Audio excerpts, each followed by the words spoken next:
और चलिए सीधे आपके लिए चलते हैं। भारतीय जनता पार्टी इस वक्त प्रेस कॉन्फ्रेंस कर रही है कि दिल्ली के जाटों को केंद्रीय मंत्रिमंडल द्वारा दिल्ली में आरक्षण नहीं दिया गया है। साथियों, ये विषय संवैधानिक है। सबसे पहले इस विषय में समझने की बात यह है कि पिछले 10 सालों तक दिल्ली में पूर्ण बहुमत से जिनकी सरकार रही, उन्होंने कभी भी इस मुद्दे को विधानसभा में या सार्वजनिक मंच पर नहीं उठाया। अब अचानक 5 जनवरी को आतिशी जी जब चिट्ठी लिखती हैं, तो आतिशी जी से हमारा सवाल है कि अपने आप को सबसे पढ़ा लिखा मुख्यमंत्री बताने वाले अरविंद केजरीवाल जी, आरक्षण देना राज्य का सब्जेक्ट होता है। राज्य सरकार को आरक्षण अगर वो किसी जाति को, किसी वर्ग को दिलाना चाहते हैं, तो सबसे पहले विधानसभा में अपना प्रस्ताव रखना होता है। प्रस्ताव पास होने के बाद कैबिनेट नोट बनता है और फिर उस कैबिनेट नोट को सेंट्रल गवर्नमेंट के पास भेजा जाता है और उनसे रिक्वेस्ट की जाती है कि इस जाति को आप आरक्षण दे दीजिए। पिछले 10 सालों के अंदर दिल्ली में आम आदमी पार्टी की सरकार थी। इन 10 सालों में कभी कोई चर्चा भी इस विषय पर दिल्ली विधानसभा में नहीं हुई।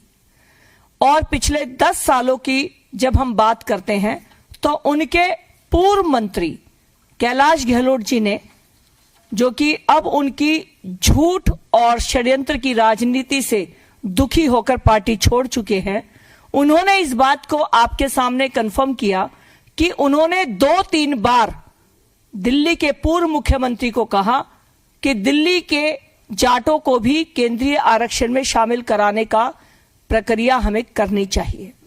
बहुत दुख के साथ कहना पड़ रहा है कि जाटों के नाम पर जो व्यक्ति राजनीति कर रहे हैं, उन्होंने कभी दिल्ली में जाटों के हक की आवाज विधानसभा में नहीं उठाई। मैं जाट हूं, मैं जाट की बेटी हूं, मैं जाट की बहू हूं, मैं जाट समाज से आती हूं। मुझे आज इस बात की बहुत तकलीफ है कि आपने हमारा हक नहीं दिया। ये बात तो एक तरफ, आप हमारे नाम पे दिल्ली में भ्रम की राजनीति करना चाहते हैं। हम दिल्ली के जाट इस बात को समझते हैं कि ये जो प्रोसेस नहीं हुआ वो आपकी वजह से नहीं हुआ। जब केंद्र सरकार में कांग्रेस थी और भाजपा सत्ता में नहीं थी केंद्र में, तब भी केंद्र सरकार से कई बार जाटों को आरक्षण देने की मांग भारतीय जनता पार्टी ने की है। और आज जाटों का केंद्रीय आरक्षण में शामिल दिल्ली के जाटों का ना होना, इसका एकमात्र कारण अरविंद केजरीवाल जी की 10 साल की दिल्ली की सरकार है। अचानक कोई चिट्ठी लिखने से 5 जनवरी को मुख्यमंत्री अगर चिट्ठी लिख दें कि जाटों को नहीं दिया, तो पढ़े लिखे पूर्व मुख्यमंत्री जी, आप ये झूठ बोलना बंद करिए। आपने कभी प्रोसेस को नहीं किया। मात्र चिट्ठी लिखने से कभी कोई आरक्षण नहीं होता। ये देश के संविधान के अंदर लिखा हुआ है। मेरा आदरणीय कुलजीत चाहल जी से आग्रह होगा, आपको संबोधित करें। धन्यवाद संजय जी।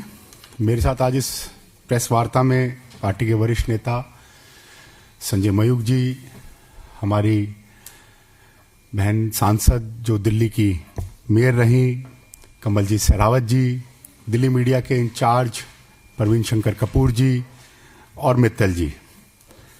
साथियों, कई बार जब अरविंद केजरीवाल जी ऐसी बात करते हैं, तो हम सब गांव देहात के व्यक्तियों को हंसी भी आती है। जाट आरक्षण अरविंद केजरीवाल जी का चुनावी जुमला है।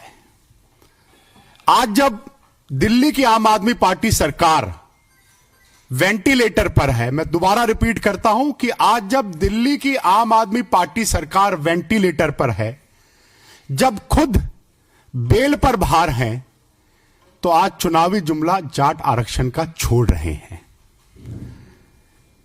जैसा कमलजीत जी ने भी बताया कि पिछले 10 सालों में इन्होंने जाटों के लिए कोई भी एक काम नहीं किया।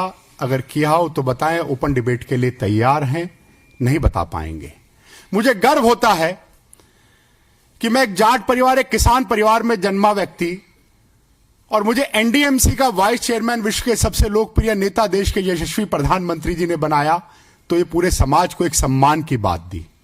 हम सबको गर्व होता है जब देश में पहली बार उपराष्ट्रपति किसी किसान परिवार, जाट परिवार में जन्मे माने धनखड़ जी को बनाया गया, तो गर्व की बात थी।